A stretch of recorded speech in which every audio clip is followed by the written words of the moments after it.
Human-centering AI and organizations. What a British mystery the Founding Fathers and Anthropic's CEO can teach us about the next wave of AI use in the workplace. By Anna Monroe.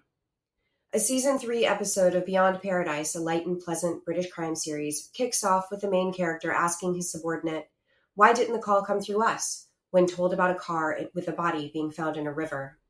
The call had been routed through the county's central station instead of the local, and the detective inspector instantly wanted to know why. What's interesting about this is that the writers didn't see fit to have their main character first ask his colleague if the colleague knew whose body it was, or even if he was trying to find out. Instead, it seemed most realistic to their plot to have the character ask a question about organizational boundaries. Indeed, that was the B-plot of the entire episode. It was a silly one. But humans do this all the time. As much as we want to be human-centered, the lack of values alignment across human groups like shareholders, administrators, frontline staff, and customers frequently results in all of us rallying around a sort of pretend human, the organization. We use organizations as our proxy and our boogeyman. We talk about their values, their voices, and their strategic goals. We defend them, and sometimes we even claim to love them. The system doesn't work that well, as organizations are famously dysfunctional, but it's worked well enough until recently when we all seem to be aligning around one certainty, that even though we can't figure out how to best balance the competing values of human groups, we agree that we certainly should not center our strategic product, service, program, or system solutions around our new consumer obsession, AI. This makes sense. We want AI to remain a tool that serves us, not a platform we serve. But as we feed a platform more and more of our disorganized thoughts and raw data, the platform could easily become the organization in all capitals. Its personality, its voice, its strategic decisions. But organizations like AIs are not human. They never live and they never die. They are not concerned about cancer or whether their children are happy. They do not feel any type of love. Until now, as dominating as organizations are in our lives, they have been kept in check by the lack of a single voice and point of view. In effect, organizations are perpetuated through what they offer to the public, internal and external marketing decks, performance plans, and codes of conduct. But now, AI could take on the role of organization. Wondering what the org would do? Ask the AI trained on all the data sets someone could get their hands on. Wondering if the org would accept that type of behavior from a subordinate? Ask the disembodied proxy of its founder. If organizations are now given a voice and a personality through AIs, things could become very dark very quickly.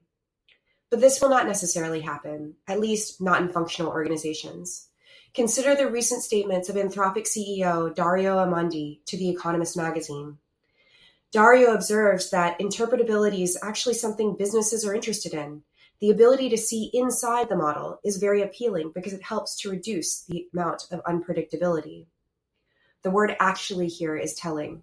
Anthropic's founders are some of the many AI boosters, Ishmael Interactive included, who have long advocated for expanded interpretability in AI models.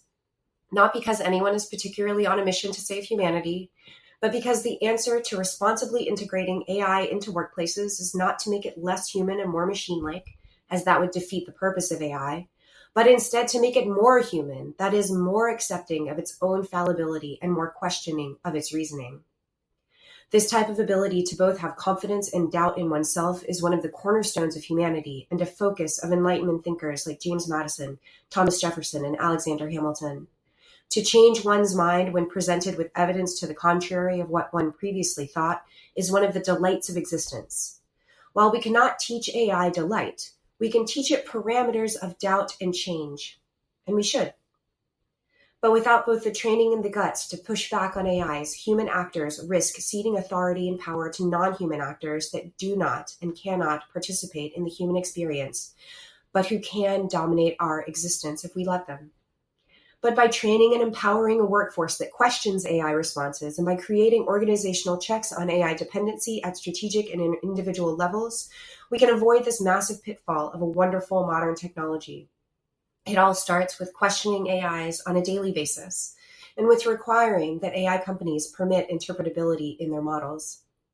Because the humans who make up organizations may not all agree with each other's values, but we seem to have one thing in common: the knowledge that AI is a tool, not an oracle, and we should treat it that way, actually.